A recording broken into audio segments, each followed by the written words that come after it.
Help for the family. How to be a good listener. The challenge. You're not listening to me, your spouse says. But I was, you tell yourself. Evidently, though, what you heard is different from what your spouse said. As a result, another argument erupts. You can avoid these conflicts. First, though, you need to understand why you might miss important details in what your spouse is saying, even though you think that you are listening. Why it happens. You are distracted, tired, or both. The kids are yelling, the television is blaring, and you are thinking about a problem you had at work. Now your spouse starts talking to you, something about expecting visitors tonight. You nod, okay, but did you really hear what was said? Likely not. You make assumptions. This has been called a damaging form of mind reading. You assume that there is a hidden message behind your spouse's words, when in fact you may be reading too much into the situation. For example, suppose your spouse says, "You've spent a lot of extra time at work this week." Interpreting this as criticism, you say, "It's not my fault. I have to work extra hours because you are running up our bills." "I wasn't blaming you," shouts your mate, whose original intention was merely to suggest a relaxing weekend together. You look for solutions prematurely. "Sometimes I just want to express how I feel," says Marcy, "but Mike wants to tell me how to fix it. I don't want to fix it. I just want him to know how I'm feeling." The problem? Mike's mind is racing to find a solution. As a result, he will probably miss some or all of what Marcy is saying. Whatever the cause of the problem, how can you become a better listener? What you can do. Give your complete attention. Your spouse has something important to say, but are you ready to listen? Perhaps not. Your mind may be on other things just now. If so, do not pretend to listen.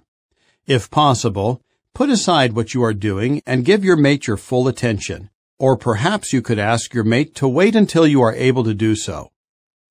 Be swift about hearing, slow about speaking. Agree to speak one at a time. When it is your turn to listen, resist the urge to interrupt or disagree.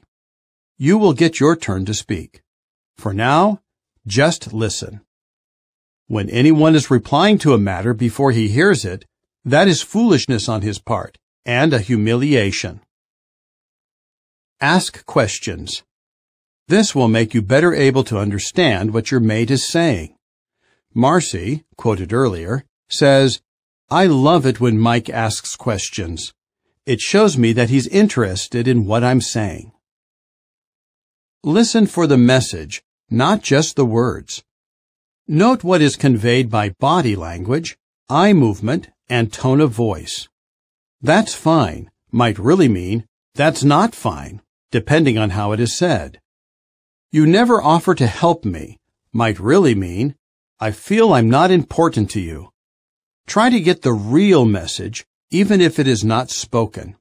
Otherwise, you may end up debating over what was said instead of focusing on what was meant. Keep listening. Do not tune out or walk away, even if what you are hearing displeases you. For example, what if your mate is criticizing you? Keep listening, advises Gregory, who has been married for over 60 years. Give genuine consideration to what your mate is saying.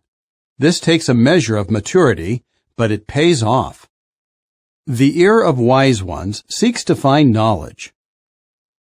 Be sincerely interested in your mate. Active listening is not a mere technique, but an act of love. When you have genuine interest in what your mate is saying, listening becomes less forced and more natural. Look out for one another's interests, not just for your own. If you are speaking. If you try to talk while your mate is in another room or is concentrating on something else, will he or she hear what you say? It might be better to get your mate's full attention first, or wait for a better opportunity. End of article. For further information, please visit our website at www.jw.org.